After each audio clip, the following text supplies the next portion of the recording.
You might want to move that thing before the procession arrives. It's embarrassing enough without adding a junkyard to the scenery.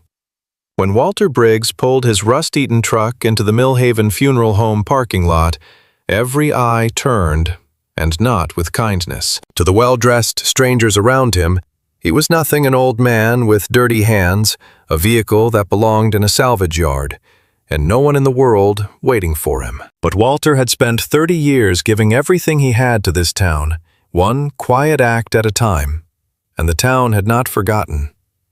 Among those strangers stands Renata Cruz, a sharp young attorney who photographs the truck and posts it online with a cutting caption, never imagining that the man she mocked once changed the entire direction of her life. And somewhere across the city, 300 engines are already warming up.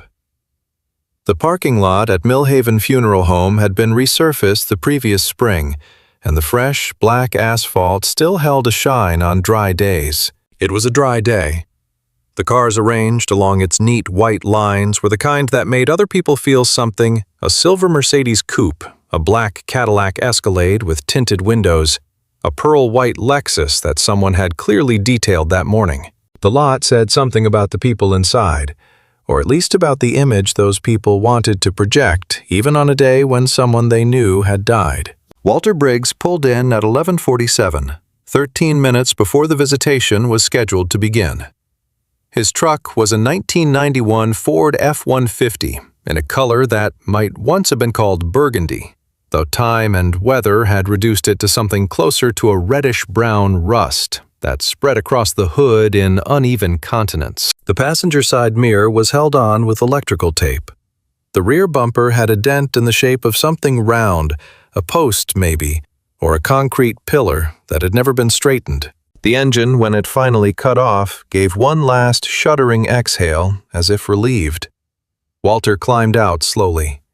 He was 71 years old, and his body registered each year in its own specific way: the left knee that caught on stairs, the lower back that needed a moment after sitting, the hands that had lost some of their grip since the winter. He wore a charcoal gray suit that fit him well through the shoulders, but hung loose at the waist in a way that suggested it had been bought for a heavier man, or that the man wearing it had gotten smaller. His white shirt was pressed. His shoes were polished black leather, old but cared for. He stood beside the truck for a moment, with one hand resting on the door, looking at the entrance to the funeral home without moving, the way a person does when they are gathering something before they walk into a room. He was still standing there when Marcus Holt appeared. Marcus was 53, broad-shouldered, and had the particular grooming of a man who believed presentation was a moral category. His suit was charcoal too, but it had been cut in the last 18 months, and it showed. He was the owner of Millhaven Funeral Home, a position he'd held for 11 years, and which he treated less as a vocation than as an anchor for the various other things he did. The property management, the seat on the Millhaven Neighborhood Association Board, the quiet accumulation of parcels in the older parts of town that he bought cheap and repositioned expensively. He came across the parking lot with the unhurried confidence of a man on his own property, which technically he was. He stopped about 6 feet from Walter and looked at the truck the way he might look at an oil stain on his new asphalt. "Mr. Briggs," he said. He knew Walter's name. He knew most people's names. "You might want to move that thing before the procession arrives. It's embarrassing enough without adding a junkyard to the scenery." Walter looked at him. He had pale gray eyes that were very still, and he took a second before he answered in the manner of someone who had long ago stopped feeling the need to respond to things immediately. "I'm here for Dorothy Fenwick's service," he said. "Same as everyone else." "Of course you are." Marcus glanced at the truck again, then back at Walter. "I'm just saying there are spaces around the side, less visible." "I'll park where I parked," Walter said, and turned toward the entrance. Marcus watched him go. Then he took out his phone, typed something brief, and put it away. Renata Cruz arrived at 11:52 in a rented Audi because her own car was in Chicago, and she'd flown in that morning for reasons she was still slightly sorting out. Dorothy Fenwick had been her mother's oldest friend, and her mother had called twice asking Renata to go in her place since her hip surgery had made travel impossible. Renata had said yes with less resistance than she usually felt for these things, which probably meant she'd needed the excuse to come back to Millhaven more than she admitted. She was 34 years old, and she had left this town at 18 with a specific energy that people who grow up somewhere small and difficult often carry the energy of someone who has decided that leaving is the most important thing they will ever do, and that the distance between where they came from and where they are going is the measure of who they are. She had gone far enough. Partner track at a litigation firm in Chicago, a condo on the north side with a view of the lake, clothes that cost more than her mother's monthly rent. She did not come back to Millhaven often. She pulled into the parking lot and found a space near the front without difficulty. Most of the early arrivals had taken spots toward the middle and back, leaving the front clear in the way that people sometimes do at events they're not sure they want to be noticed at. She cut the engine, checked her lipstick in the rearview mirror, and was reaching for her bag when she saw the truck. It was impossible not to see it. Against the row of dark, polished vehicles, it stood out the way a wrong note stands out in a familiar song, not loudly, but with an insistence that the ear can't ignore. She looked at it for a moment, and then, because she was a person who lived a significant portion of her interior life through the comments she filed away to use later, she thought, someone actually drove that here, on purpose. She took out her phone. The photo she took was good. She had an instinct for framing, always had, and the truck's rusted hood caught the noon light in a way that made it look almost aggressively decrepit against the Lexus beside it. She typed the caption quickly, the way you do when the words come without effort. Some people show up for funerals.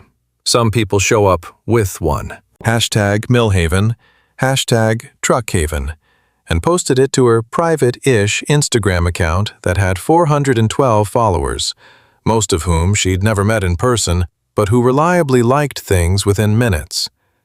She put her phone away and walked toward the entrance. She didn't notice the man in the charcoal suit who had come out of the truck. She would not have connected him to the vehicle at all if she had, because she'd already filed the truck under things that are funny and moved on. Inside, the funeral home smelled of white lilies and something faintly chemical beneath them, that all funeral homes share, regardless of their price point.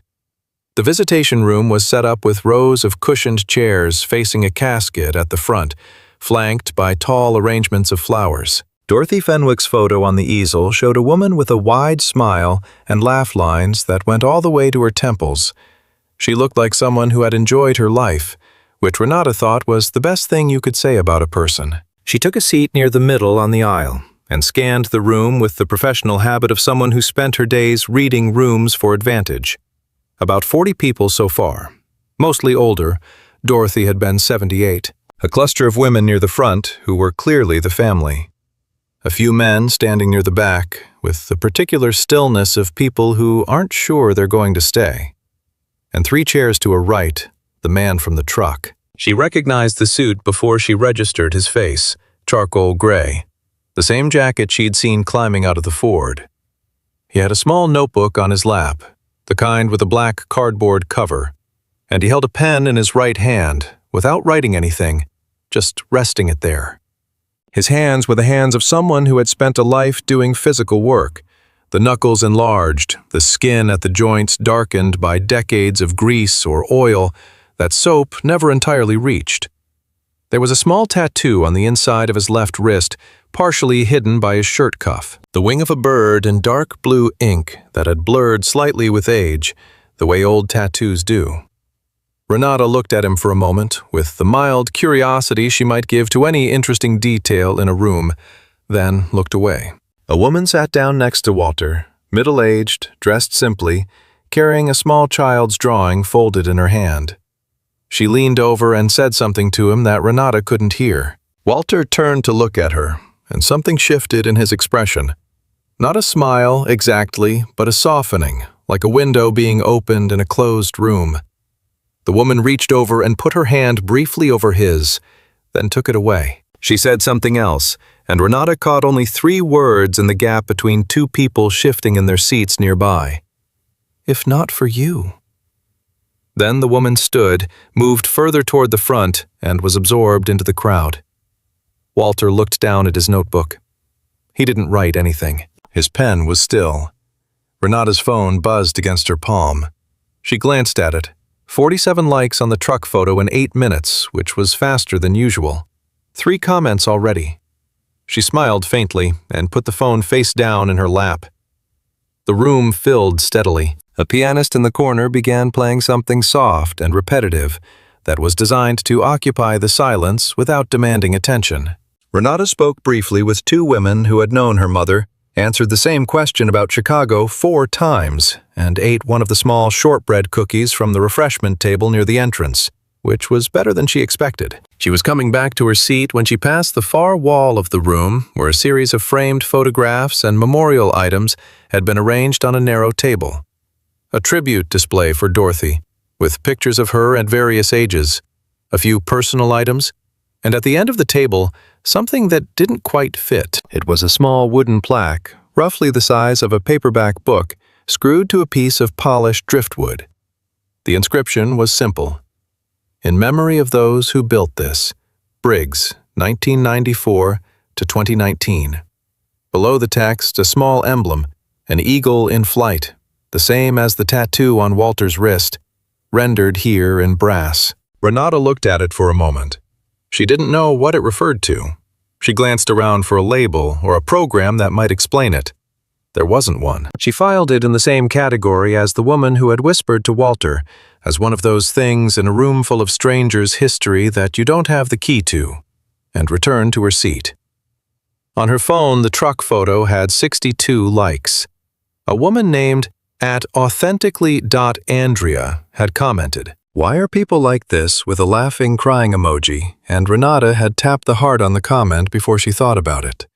Outside the window of the visitation room, the parking lot was still and silent in the afternoon heat. Walter's truck sat where he'd left it, the rust on its hood catching the light. And on the street, 2 blocks away, invisible from the window, a motorcycle engine turned over once, quietly, and was still. The arrangement of the visitation room meant that people who arrived late had fewer seating options, and so by 12:30 Renata found herself in a chair closer to Walter Briggs than she had initially chosen to be, 2 seats away, with only an elderly man with a hearing aid between them. The elderly man fell asleep within 10 minutes of sitting down, his chin dropping toward his chest in gradual, dignified stages. And this created, in effect, a private pocket of space in the crowded room where Renata was closer to Walter than she would have arranged. She was not by nature an unkind person. She knew this about herself with the particular confidence of someone who has used that knowledge to excuse a certain amount of unkind behavior over the years. She was precise, she was impatient with mediocrity, and she had a reflex sharpened in law school and polished in litigation of identifying weakness quickly and cataloging it. It was a professional asset. She was aware that it did not always stay professional. She watched Walter the way she watched witnesses who didn't know they were being watched. The notebook on his lap had not been opened. He sat with a stillness that she found mildly irritating because it was the stillness of someone who was simply not performing anything. Not performing grief, not performing dignity, not performing the particular public composure that people at funerals usually manage to sustain. He was just there. Hands folded now, the notebook resting on his thigh, eyes on Dorothy Fenwick's casket with an expression that was neither dramatic nor blank. The priest, or pastor, she wasn't sure which, began the formal portion of the service. Renata listened to the first few minutes, and then, because her mind did not idle gracefully, began to observe the room. There were a dozen people she didn't recognize, which was normal, given how long ago she'd left. What was slightly less normal was that several of them, at different moments during the service, looked toward Walter. Not at him, not with the attention you'd give someone you intended to speak to, but in the way you check a fixed point. Casual, brief, like a pilot glancing at an instrument gauge. She noticed it 3 times before she decided she was probably reading too much into coincidence and redirected her attention to the front. The pastor was talking about Dorothy's work with the community garden on Elm Street, which had apparently been a significant part of her later life. Renata had not known this. She had known Dorothy as her mother's friend, who brought over casseroles during hard winters and called on birthdays, a woman defined in Renata's memory by a specific kind of consistent warmth that is easy to take for granted and very hard to replace. She thought briefly about her mother alone in her apartment with a healing hip watching television, and not saying the things she felt about not being able to come today.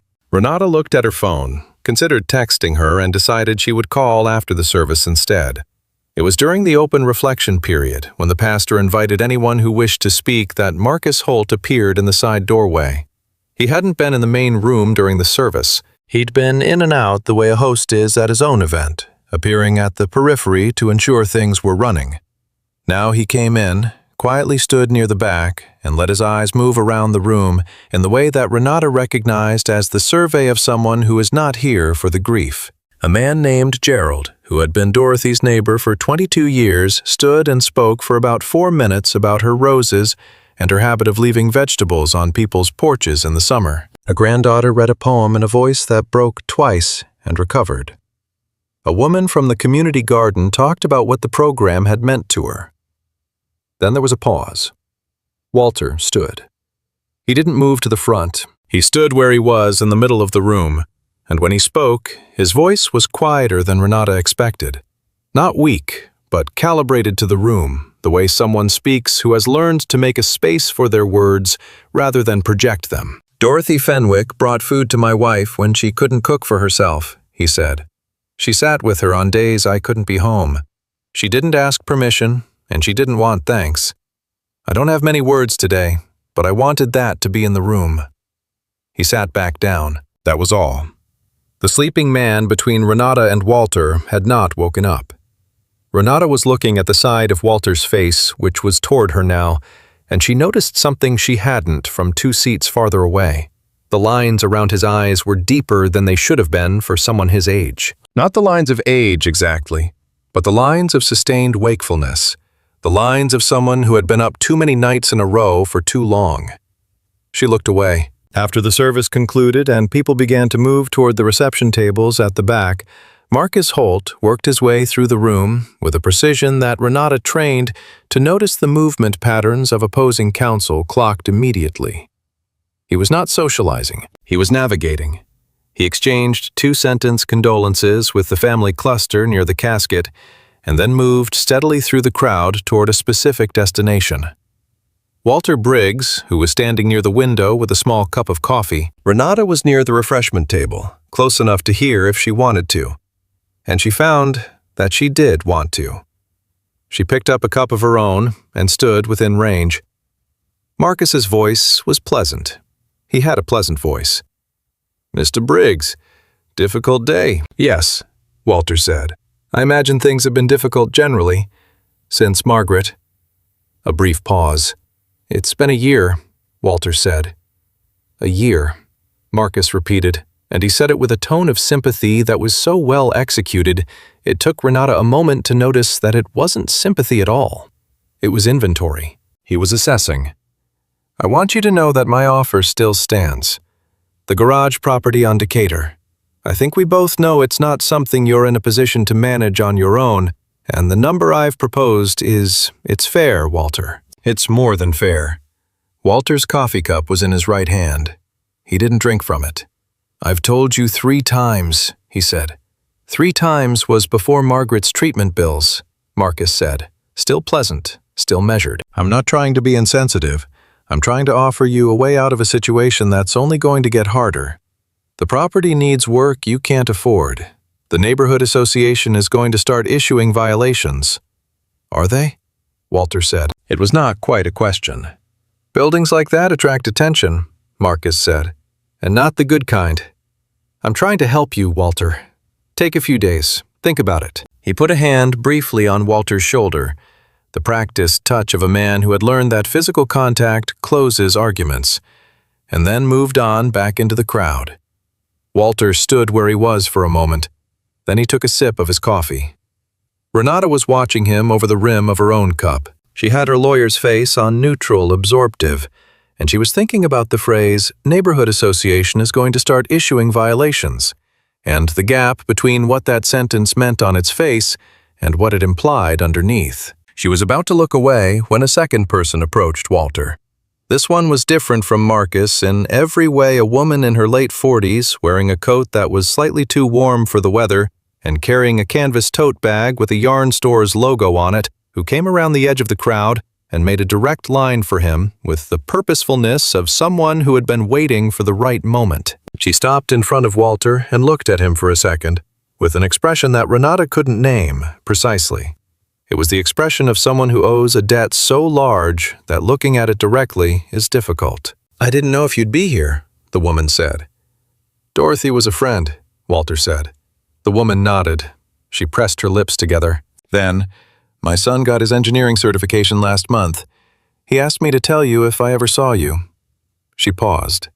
He said if you hadn't covered the last 2 semesters of his tuition when we couldn't, he would have had to drop out. He wanted you to know he remembered." Walter looked at her steadily. "Tell him congratulations," he said. "Tell him to build something good." The woman's eyes were bright. She reached over and squeezed his hand, the kind of grip that means more than a handshake and less than an embrace. And then she left. Renata was still standing near the refreshment table, her coffee going cold. She had heard all of it, both conversations, and was now holding 2 pieces of information that did not fit into the same frame. She looked at the small wooden plaque on the display table across the room. Briggs, 1994 to 2019. And then back at the man with the old tattoo and the empty coffee cup and the suit that used to fit differently. She told herself she was making connections that weren't there. She told herself she was a litigation attorney whose reflex was to construct narratives from fragments, and that was not always the same as finding truth. She took out her phone. The truck photo had 109 likes now. She put her phone back in her bag, but she didn't tap any of the new comments. She was getting her coat from the rack near the entrance when she heard Marcus Holt on the other side of the partition talking to someone, his voice lower than it had been in the main room, with the specific compression of a man who is speaking carefully in a space he thinks is private. "The petition circulates Monday," he was saying. "If we get the 7 signatures from the Block Association, we can initiate the violation proceeding by end of week. The garage hasn't had a current inspection certificate in 3 years. That's not an opinion, that's a documented fact." A pause. "He'll fight it. He always fights it. But fighting costs money he doesn't have, and at some point, he'll do the math." Another pause, longer. "No, we don't approach him again directly. We let the process do it. That's what the process is for." Renata had stopped moving. Her coat was in her hands. She was standing very still on her side of the partition, a skill she had developed in her years of sitting outside deposition rooms waiting to be called. The conversation ended. She heard footsteps moving away. She stood there for another 10 seconds. Then she put on her coat, pushed through the entrance door into the afternoon light, and walked to her car. In the lot, Walter's truck was still in its original spot, right where Marcus Holt had told him not to leave it. The rust on the hood caught the afternoon light differently now. Less like something deteriorating, more like something that had simply been in more weather than other things. Renata sat in the Audi for a moment without starting it. She thought about the petition circulating Monday. She thought about the process is what it's for. She thought about the woman with the canvas tote bag saying, "He said if you hadn't covered the last 2 semesters." She started the car. She told herself she didn't know enough about any of this to have an opinion, and that was almost true. What was also true, she had not deleted the post. 2 blocks east, a man named Ray Delgado was in his garage with his phone propped against a toolbox, scrolling through a thread on the Iron Ridge Riders private group page. The thread had started 3 hours ago with someone named Corcoran posting a screenshot the truck photo from Instagram, with the caption and a note that said simply, "That's Walter's truck. Read the caption." The thread was 57 replies long now. Ray read it from the top once, then once more. Then he posted Sunday, 9 a.m., "Who's riding?" The replies came fast, and they did not slow down. The night before Dorothy Fenwick's funeral procession, the temperature dropped 12 degrees between sunset and midnight, one of those late September shifts that arrived in Millhaven like a correction, as if summer had been extended on credit and the bill had come due. By 2 in the morning, there was a mist on the low streets near the river, and the parking lot at Millhaven Funeral Home was empty, except for 2 vehicles, a black catering van left overnight by a company that would retrieve it in the morning, and a 1991 Ford F-150, in a color that had once been burgundy. Walter had not driven home. He'd meant to. He had turned the key in the ignition twice, and twice the act of actually going had felt like something he wasn't capable of yet. So he had turned it off again and sat with his hands on the wheel until the specific quality of sitting still had shifted from intention into something else. He had the heat running in short intervals to take the edge off the cold, which the truck managed adequately if you didn't ask it to do anything else simultaneously. On the passenger seat was his notebook, a thermos of coffee he'd brought from home, and which was now 2/3 empty, and a photograph he'd taken out of his wallet sometime around midnight and placed face up on the seat so that Margaret was looking at the ceiling of the cab. It was a photograph from 31 years ago, taken at a campsite in the Blue Ridge Mountains on a weekend in July. Margaret was 28 in the photo, sitting on the hood of a different truck entirely. A red one, long gone, with her hair pushed back by the wind and an expression that he had spent 31 years trying to find words for and had never managed. It was the expression of someone who was completely uncomplicatedly happy at a specific moment in time. It was so rare to catch a person at a moment like that. He was grateful still that he had had the camera and the instinct to use it. He drank the last of the coffee at 3:15 and let himself sleep sometime before 4. Renata saw the truck from across the lot at 7:42 in the morning when she arrived earlier than she had planned, and she hadn't entirely examined the reason why. She had gone back to her mother's house the previous evening rather than the hotel she'd booked, and had sat at the kitchen table with her mother for 2 hours while her mother talked about Dorothy Fenwick and the years before Renata was born, and the way certain friendships hold things in place that you don't realize are being held until later. Renata had listened with the kind of quality attention she usually reserved for important clients, and had thought somewhere in the second hour that she could not remember the last time she had sat in a kitchen and just listened to another person talk. She had not told her mother about the Instagram post. She had not deleted it either. She had told herself she was leaving it up because deleting it would be more conspicuous than leaving it, which was the kind of argument that sounds like pragmatism but is usually cowardice in a cleaner's suit. She crossed the parking lot toward the entrance and saw the truck, and then saw that there was a person in it. A shape in the driver's seat, visible through the windshield in the way a sleeping person is visible with the particular collapse of posture that belongs to someone not performing the act of being upright for anyone. She stopped. She stood there for a moment, with her coat collar turned up against the morning cold, looking at the truck. The practical thing, the clean thing, would be to go inside and have nothing to do with any of it. She didn't know this man. She had photographed his truck. These were 2 separate facts, and the second one was already out in the world, and there was nothing she could do about it now except move past it. She turned toward the entrance. Then she stopped again. The thermos was visible on the passenger seat through the window, alongside something white. A photograph she could see, though not its subject, and the man was sleeping at an angle that meant he had not reclined the seat, which meant he had slept sitting up, which meant something about why he had stayed in the parking lot overnight that she did not want to let herself fully think about, because thinking about it fully would require her to do something, and she had not decided yet whether she was going to do anything. She stood in the cold lot for 11 seconds, which she knew because she counted, and then she turned and went inside and did not look back. The funeral home provided a continental breakfast for family members arriving early, and Renata, not technically a family member, helped herself to coffee and a small pastry out of the combined authority of her professional bearing and the fact that no one challenged her, which was usually sufficient. She sat in a chair near the window that overlooked the parking lot and drank her coffee and watched the lot fill up. At 8:15, Walter came in from outside. He had straightened himself in the cab before coming in, She could tell because the suit was relatively unwrinkled and he had combed his hair. He went to the restroom and was gone for several minutes and returned looking, if not rested, then at least functional. He got coffee from the breakfast table and stood near the side wall, reading something in his notebook, now finally writing in it, small, careful script that she couldn't see from across the room. He had not slept in a bed. He had gone back to his truck at some point and slept in the parking lot of the funeral home the night before his wife's funeral. Because, and this was the thing she didn't want to fully think about, and was thinking about, there was apparently no other option that had seemed better to him. She thought about the son of the woman with the canvas tote bag and the engineering certification. She thought about Marcus Holt saying at some point he'll do the math.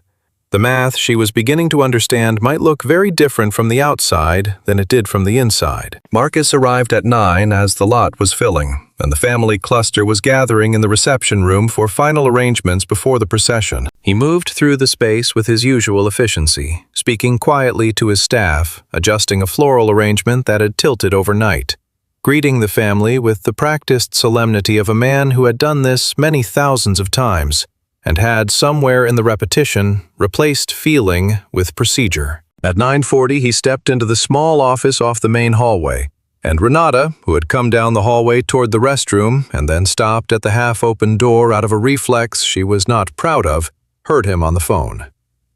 "Simmons signed it this morning," Marcus was saying, and his voice had the brisk, forward-leaning quality of someone crossing items off a list. "That's 5. I need 2 more before end of day Monday."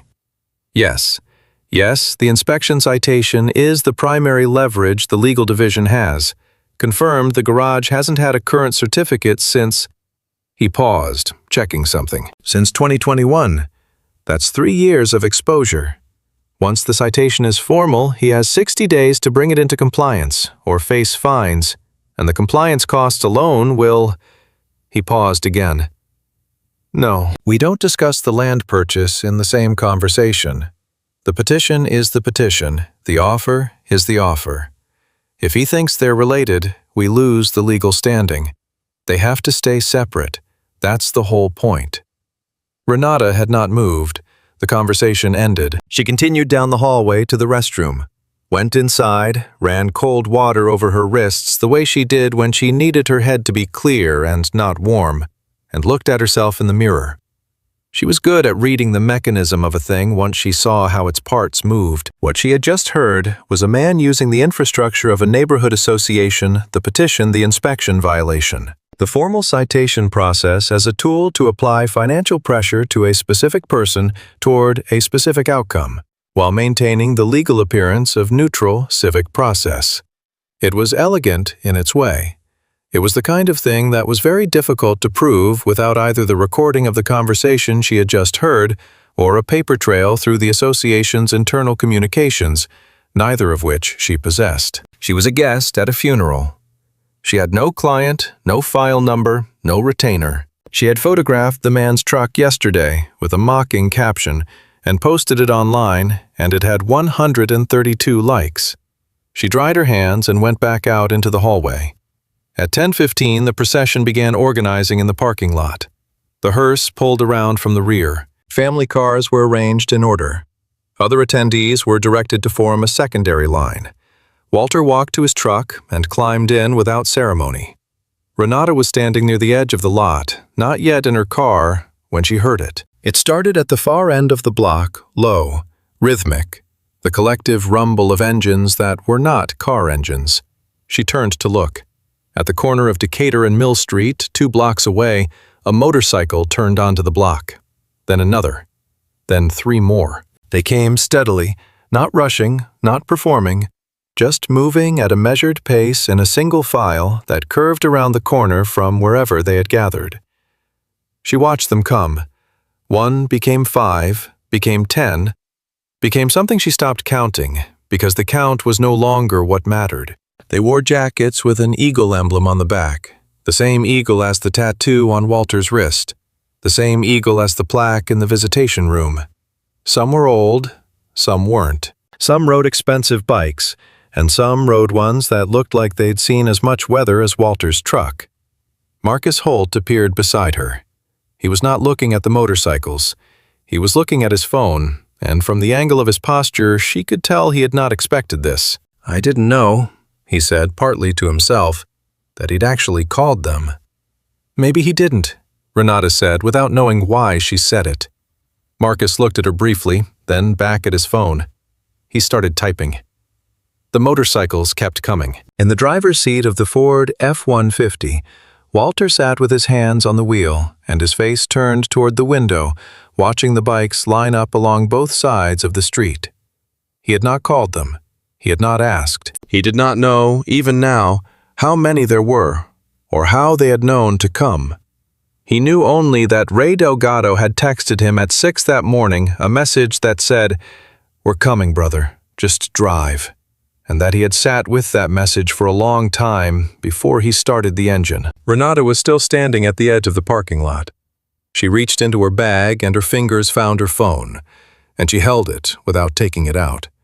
Then her other hand found her own phone's screen, and she opened her own photo app out of a reflex she recognized but did not follow. Instead, she opened her messages. She scrolled to her father's name, Poppy, at the top of a thread she hadn't opened in 9 days. Her father had sent a photo this morning. She hadn't looked at it yet. She opened it now. It was a photo she had never seen before. A scan of an old print, judging by the slightly faded colors and the soft focus of early 90s photography. It showed her father, maybe 35 years old, standing in front of a small house she recognized as their first home on Caldwell Street, holding a bicycle. The bicycle was red, shining clearly new. Her father was grinning, the way she almost never saw him grin in photos widely without self-consciousness. Beside him was a girl of about 12 who was clearly Renata, though she had no memory of the photo being taken. She did remember the bicycle. She had thought for 22 years that her father had saved for 6 months to buy it. Her thumb hovered over the message thread. She read the caption her father had put under the photo. "Found this, cleaning out the closet. Remember this one? That was a good Christmas." She stared at the bicycle for a long moment. Then she looked up across the lot at Walter's truck. She did not connect them. Not yet. But something in her had quietly shifted its weight the way a building will distribute load when one of its points of support changes. And she stood there in the cooling air with the motorcycle engines rumbling and her father's photo on her screen, and felt the shift without understanding it. The procession began to move. The bikes, without being directed, fell into formation on either side, and the long column of vehicles with headlights on moved out of the parking lot and into the street, with Walter's truck positioned behind the family cars in the place of a person who had been expected. The procession moved through Millhaven at the pace of grief slow enough to stop traffic, slow enough for people on sidewalks to stop and watch, slow enough that you could see things from a moving vehicle that you'd miss at any other speed. A woman on a porch on Madison Avenue put her hand over her heart when the bikes went past. 2 construction workers on the Decatur Bridge took off their hard hats. A boy on a bicycle, maybe 10 years old, pulled over without being asked and watched from the curb with his hands at his sides. Renata drove toward the back of the column with her window cracked, and the sound that came through the gap was not the aggressive noise she associated with motorcycles in movies.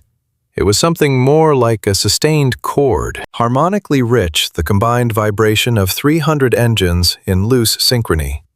She had been in courtrooms when things shifted, when evidence landed, and you felt the whole room change orientation.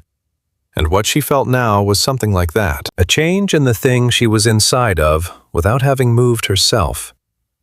She had spent the drive looking at her father's photo. Not constantly she was driving, but in the way you return to something that won't organize itself. The red bicycle, the grin, the year. She was 12 in the picture, which meant it was taken in 1999. She pulled at the memory of that Christmas like a thread. The wrapped box that had been too large for the closet, her mother crying in a way that she'd said was happiness, her father wheeling it out and not being able to stop touching the handlebars, as if he couldn't believe it was real. She had thought he'd saved for it. 6 months, he'd told her. He had been working double shifts at the bottling plant that year, and she had accepted the correlation as the explanation, without ever asking further. It had not occurred to her until this morning, looking at a photograph her father had captioned with "ordinary joy," to wonder if the story she'd always told herself about that bicycle was complete. The cemetery was 3 miles east of town, on a road that ran through an older section of Millhaven, where the houses were smaller and the trees were bigger. The neighborhood that had preceded the one Renata grew up in, the layer below her layer of the town's history. The gates were wrought iron, old, left open for the procession. The motorcycles split at the entrance, forming 2 columns on either side of the gate, engines idling, and the family cars and other vehicles passed between them. Walter's truck came through last. Renata parked near the back and walked toward the gathered crowd at the graveside. The service was brief. The pastor spoke, a granddaughter scattered flowers, and there was a period of silence. That was the quality of silence that only large groups of people in an open outdoor space can produce, a collective, voluntary quiet that has weight. She positioned herself toward the outer edge of the crowd, where she could see the whole group, which was a habit. From this position, she could see Walter at the front, standing near the family, with the small notebook in his left hand and his right hand empty at his side. She could see Marcus Holt, who had come separately and was positioned on the opposite side of the crowd, also toward the outer edge, with his phone in his hand. He was typing. She watched him do it with the peripheral attention of someone who has learned that the most important action in a room is often not the one at the center. Afterward, in the interval between the graveside service and the informal gathering that always follows that particular unmapped stretch of time when the official ceremony is over, but the unofficial one hasn't quite organized itself yet, Renata found herself near Walter's truck. She wasn't sure how exactly. The crowd had distributed, and she had moved with it, and ended up here near the back of the lot, where the truck was parked under an oak that was beginning its autumn concession of leaves. She stood near the passenger side door, and through the window she could see the notebook on the seat. She was not going to open his truck and read his private property. She was a lawyer. She knew the range of reasons not to do things, and she was fully capable of not doing them. She was also standing there, not walking away. The passenger window was rolled down 2 inches. Walter had cracked it, she guessed, against the heat that builds up in a car sitting in the sun, even in September. The gap was not an invitation, but the notebook was not a secured document either. It was a black, cardboard-covered composition book, old, its edges soft from use, lying open on the passenger seat to a page somewhere in the middle. She could see without leaning in, and from a perfectly defensible standing position beside the vehicle, that the open page had a list on it. Names in small, careful handwriting with amounts next to them, dollar figures in a column, and dates. Some were checked. Some had brief notations beside them, initials, or a single word. The writing was small enough that she couldn't read the names from where she stood. She was trying to decide something about herself when she heard footsteps on the gravel. It was not Walter.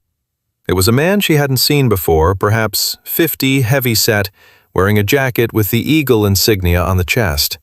He came around the hood of the truck and stopped when he saw her assessing her in an uncomplicated way. "You're the one who posted the picture," he said. It was not an accusation, exactly. It was the tone of someone identifying a fact before they decide what to do with it. She felt her chin lift, a reflex she recognized as defensive. "I don't know how you'd know that," she said. "Because there are about 60 of us who follow Millhaven local accounts," he said, and someone in the group tagged it. He put his hands in his jacket pockets. "You want to know who he is?" She wanted to say that she didn't need him to tell her anything, which was true. What was also true was that she did want to know, and the pretense of not wanting things was a particular exhaustion she had been carrying for long enough that she recognized its weight. "Yes," she said. The man, his name she would learn later was Ray Delgado, leaned against the truck's fender in the comfortable way of someone who had leaned against this exact vehicle before. And he talked for about 6 minutes. He told her about the Iron Ridge Riders, which Walter had founded with 4 other men in 1994 in a garage on Decatur Street. He told her how the club had grown and how Walter's garage had become a community resource without anyone formally deciding it a place where people who needed somewhere to go could find work or a loan or someone to sit with. He told her about the scholarship fund that Walter had run quietly for 23 years. Not a formal endowment, not a named program, just Walter asking around about who needed help, and then providing it from whatever he had available. He told her that Margaret had worked alongside him in it, and that when her diagnosis came, Walter had started selling things, the second truck, the Harley he'd ridden for 18 years, the small rental property on the east side to cover treatment costs, and that he had not asked the club for help or told anyone what he was doing until Margaret was gone. "He doesn't want the attention," Ray said. "Never has. He'd hate it if he knew I was telling you this." A pause. "He'll hate it when I tell him I told you."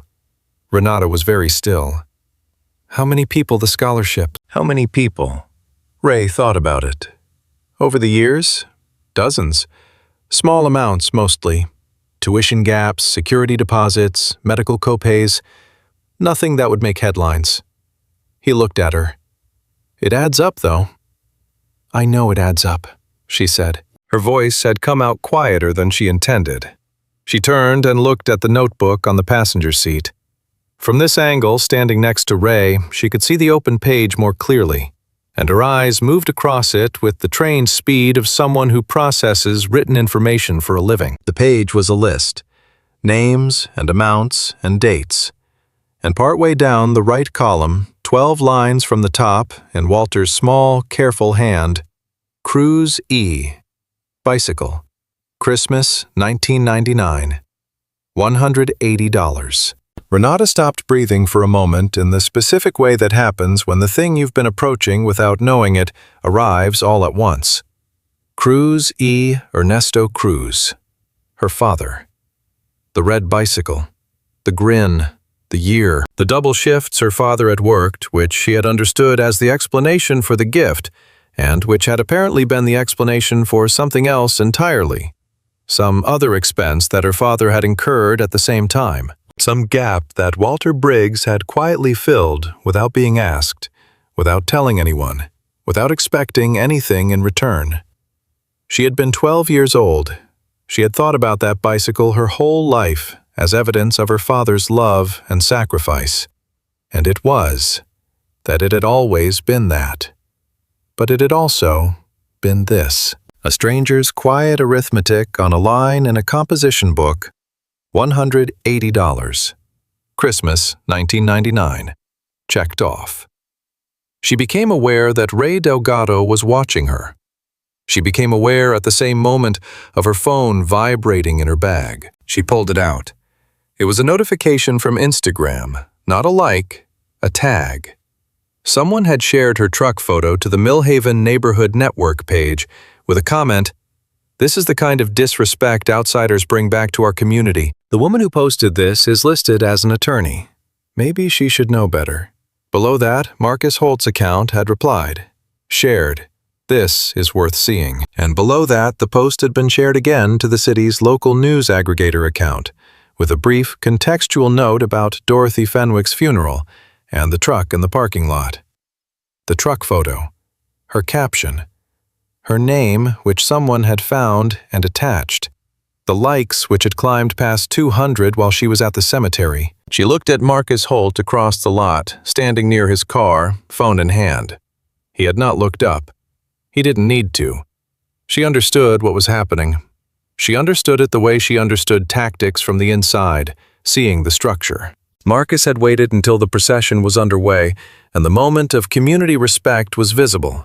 And then he had deployed the photograph to create a counter-narrative. Look at what the outsider did to this poor old man, which would generate its own heat and attention, and which, in generating that attention, would also draw people away from asking what Marcus Holt's relationship to Walter Briggs actually was, and why a funeral home owner and neighborhood association chair had been making land offers to a grieving widower before the body was cold.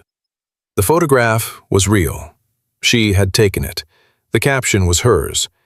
She couldn't undo it, and she couldn't honestly claim it had been well-intentioned. What she could do was something she had not planned to do today, which was to stand in a cemetery parking lot and decide who she was. She looked down at the notebook on the passenger seat, at the line with her father's name on it. "I need to borrow this," she said to Ray. "You can't," he started. "I'm going to give it back," she said. "I just need 5 minutes." She looked at him steadily. "Please." Ray looked at her for a long moment. "Walter comes back in about 3 minutes," he said. "I didn't see you do anything." She reached through the window and took the notebook. She found what she needed in 4.5 minutes. Names, amounts, dates going back to 1994. 200+ entries in Walter's small, careful hand. Not every transaction. She guessed only some of them. The ones he wanted to remember, or the ones that had taken more than he'd planned. She couldn't take photos of it. She wouldn't.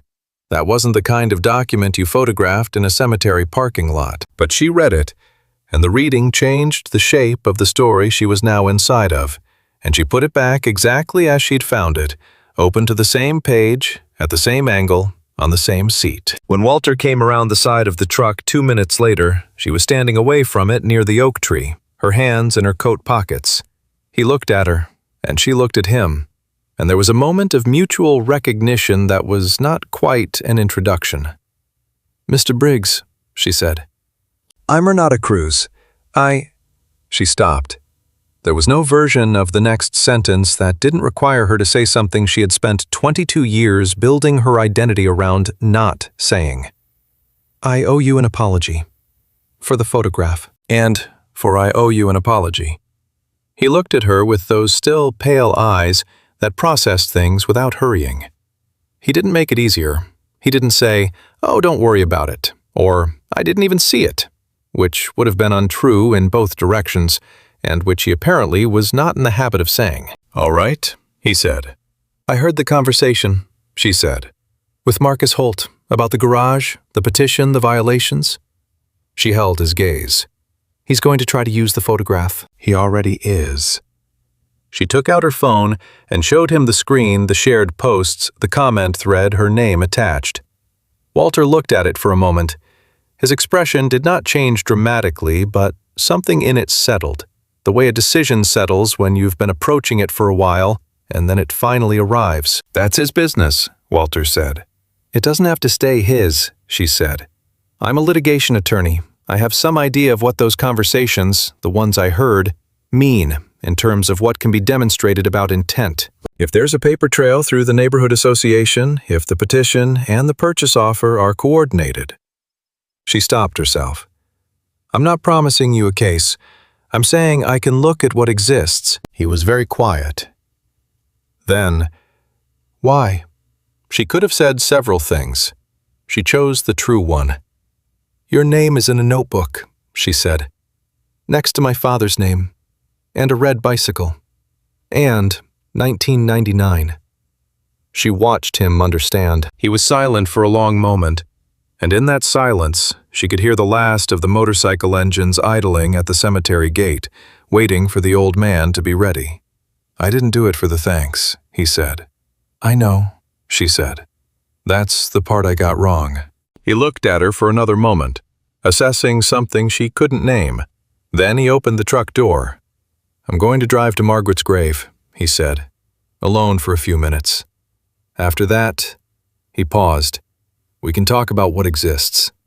She nodded. He climbed in, and the truck's engine turned over rough at first, then settling into its irregular idle, and he drove slowly toward the center of the cemetery, along the access road, until the truck was small between the old trees. Renata stood in the lot with Marcus Holt's posts still on her phone screen, and her father's name in her memory, and 300 motorcycles idling at the gate, and understood for the first time in a long time that she had arrived somewhere she had not planned to be, and that this was not necessarily the same thing as being lost.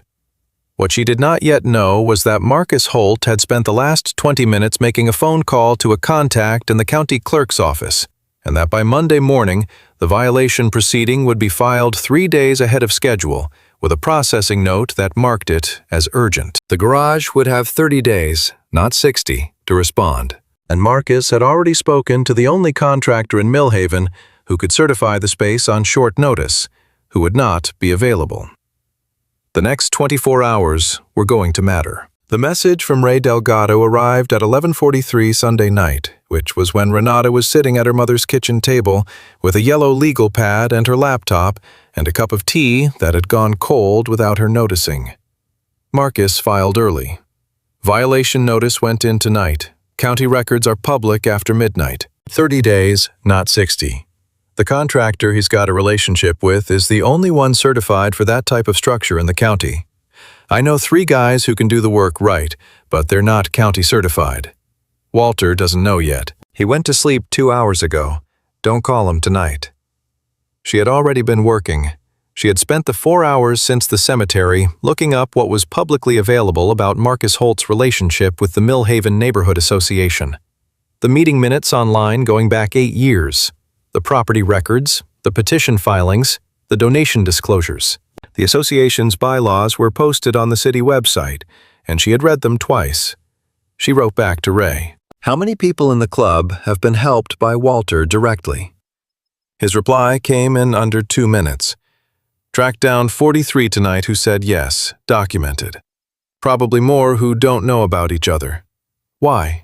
She wrote back. Because I need witnesses who can speak to a pattern of community contribution, and I need them tomorrow morning. Can you get 12 by 9 a.m.? 3 dots. Then I can get 30. She looked at the yellow legal pad. Then she started writing. Marcus Holt arrived at the Millhaven Neighborhood Association office on Clement Street at 8:45 Monday morning, which was 15 minutes before their scheduled emergency board session about the Decatur Street violation. He had the petition in his briefcase, 7 signatures enough, and the county's expedited processing confirmation on his phone. He had done this before, moved pieces into position over weeks or months, and then executed the final step in the window before anyone on the other side understood what was happening. The legal structure was sound. The documentation was real. The timing was impeccable. Walter Briggs would receive the violation notice in his mailbox by Wednesday, and the 30-day clock would begin. He was 20 feet from the door when he saw the people on the sidewalk. There were at that moment 22 of them. They were not blocking the entrance. They were standing on the public sidewalk in a loose cluster that was technically not a demonstration because there were no signs and no chanting. Just people standing together on a public sidewalk. Some were in Iron Ridge jackets, some weren't. A woman he recognized as the administrative coordinator at Millhaven Community College was there, which surprised him. A man who ran the hardware store on 5th was there. A woman in scrubs who was clearly coming off a night shift was there still in her hospital ID. Ray Delgado was at the center, and beside him was Renata Cruz in a gray blazer with a folder under her arm and an expression that Marcus had encountered exactly enough times in his professional life to know it was not a bluff. He stopped. He looked at the group. He reassembled his expression into the pleasant one and walked toward the door. "Miss Cruz," he said. "This is unexpected." "I don't think it should be," she said. "Can we go inside?" "I have a board meeting." "I know," she said. "That's why I'm here." The board consisted of 7 members, 4 of whom had signed the petition. Marcus had expected to run the session himself as chair, which under normal circumstances was straightforward. What was not normal was that Renata Cruz was already in the meeting room when he arrived. The door had been open. She had simply walked in and had taken a seat at the table, and placed her folder in front of her and was speaking quietly to a board member named Clara Wen, who was nodding. Marcus took his seat at the head of the table. "Before we begin," Renata said, "I'd like to enter a few items into the record of this meeting." She opened her folder. The first is a signed affidavit from 31 residents of Millhaven, attesting to financial assistance provided by Walter Briggs between 1994 and 2022, including educational loans, medical cost sharing, and emergency housing support. The second is a timeline of Marcus Holt's purchase offers to Mr. Briggs for the Decatur Street property, cross-referenced with the dates on which Neighborhood Association proceedings violations. Petition filings and inspection notices were initiated against that same property. She laid both documents on the table in front of Clara Wen, who picked them up. Marcus said, "This is not an appropriate forum for..." "The third item," Renata continued without raising her voice, is a partial transcript of a conversation overheard at Millhaven Funeral Home yesterday morning, in which a specific strategy was described for using the violation process as financial pressure toward a land sale while maintaining the appearance of separate civic and commercial activity. She paused. I was the person who overheard that conversation. I can be deposed. The room was quiet. Marcus looked at her. She looked back. She had the specific quality of stillness that belongs to people who have been in high-stakes rooms enough times to know that the one who speaks first in a silence like this one usually loses more than they need to. He spoke first. Whatever you heard, he said, was a private conversation in a private space, and you're describing it without any corroboration, without... Clara. Renata said, turning to the board member. Do you know what the bylaws of this association say about the appropriate relationship between a board member's commercial interests and any proceedings that affect the same parties? Clara Wen, who had been reading the timeline document, looked up. Section 7, she said. Conflicts of interest must be disclosed, and the conflicted member must recuse from any vote that could affect a personal financial interest in the relevant property. Marcus said, I don't have a conflict of interest. You have made 3 purchase offers for the same property that is the subject of this violation proceeding, Renata said. That is documented in the county property records which are public. That is the definition of a conflict of interest under Section 7 of your own bylaws. Clara Wen set the documents down slowly. She looked at Marcus, and the look had changed since he'd walked in. It had the careful, deliberate quality of someone who is reorganizing their understanding of a situation they thought they already understood. Marcus, she said, I think we need to table this proceeding until the Ethics Committee can review the filing. Clara, I'm not asking, Clara said. I'm stating what needs to happen for this board to have any legal standing going forward. She picked up the documents again. We'll recess for 48 hours and reconvene with counsel present. Marcus was very still. His pleasant voice had lost its pleasantness, not dramatically, not with any single shift, but gradually, the way temperature drops, without a moment you can point to and say, that's when it changed. He looked at Renata Cruz with the expression of a man revising an estimate. You have no client here, he said. You have no standing. You came into this meeting uninvited. The door was open, she said. This is a public body. The meeting is a matter of public record. I'm a licensed attorney and a resident of Millhaven County, which makes me a member of the community this association represents. She closed her folder. I'm not here as someone's attorney, Mr. Holt. I'm here as someone who grew up in this town and has some understanding of who built it. It was quiet again. Outside through the window, Renata could see the sidewalk, the cluster of people still there, still waiting.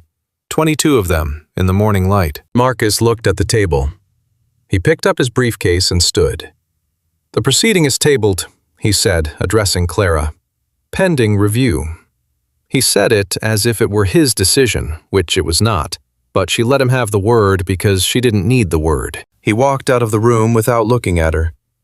She sat in the meeting room for a moment after the other board members filed out, and Clara Wen squeezed her arm briefly on the way past and said, Thank you. This needed to happen. And then she was alone with her folder and the cold light coming through the windows. She had won the procedural move. She was clear-eyed enough to know that it was not a complete victory. Tabled was not dismissed, and Marcus Holt had resources and relationships and time, and the garage would still need its inspection certification eventually. And that problem was real and would require real work. She had not solved everything. She had bought time and introduced a documented conflict of interest into the record, which would complicate any future proceeding significantly. But complicate and end were different words. She gathered her folder and went outside. The people on the sidewalk looked at her when she came out, and Ray Delgado walked over and she told him what had happened, briefly, factually. And the group dispersed, mostly in silence, with the quiet satisfaction of people who have done something tedious and necessary, and are ready to go back to their regular lives. 2 of them shook her hand.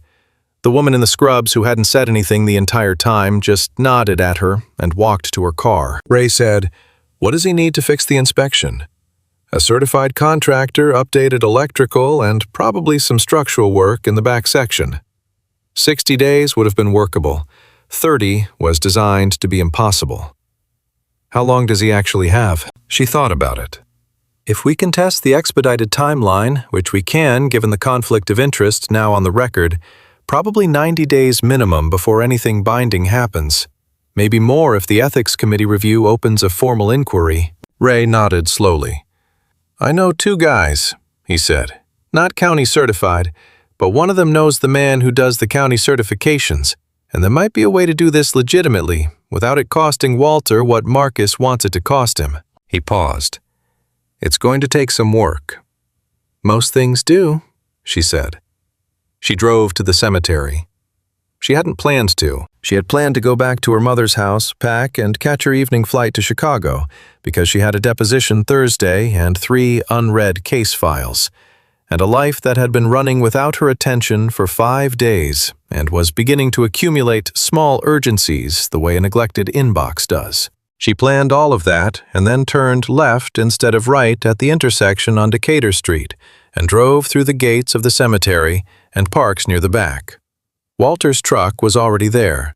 He was standing at Margaret's grave, not kneeling, just standing with his hands at his sides and his head slightly bowed, and the notebook in his jacket pocket, with its corner just visible. He heard her footsteps on the gravel path, but didn't turn around immediately, and she stopped a respectful distance away and waited. He turned after a moment. He looked at her and then at the parking lot, as if confirming something. "You went," he said. "I went," she said. "Ray told me." He looked back at the grave. "He told me you were there at 8:45. He told me what you said." "I had to say it while the information was still current," she said. "I'm sorry I didn't ask you first." He was quiet for a moment. "What happened?" She told him.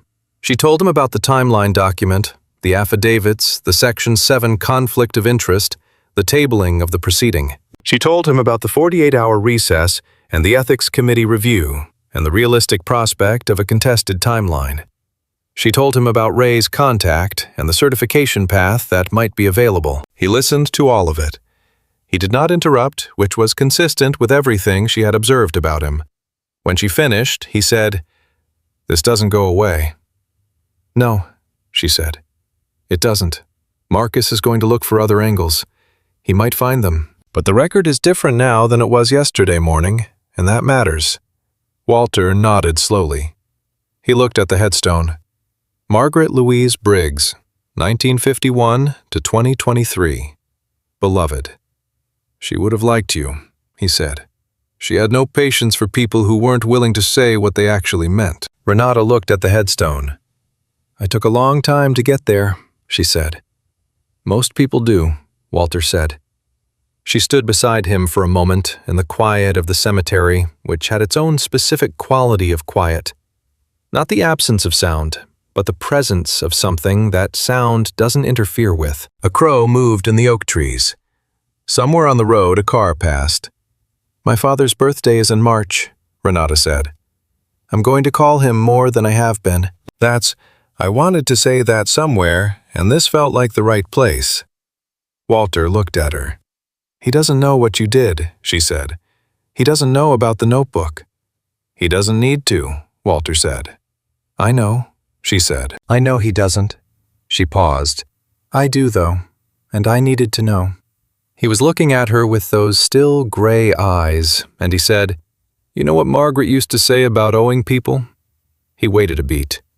"She said the worst thing you can do with a debt is carry it so long it turns into a grievance. Pay it or forgive it. Don't carry it." "Which one is this?" she asked. "I don't know," he said. "Neither do you yet.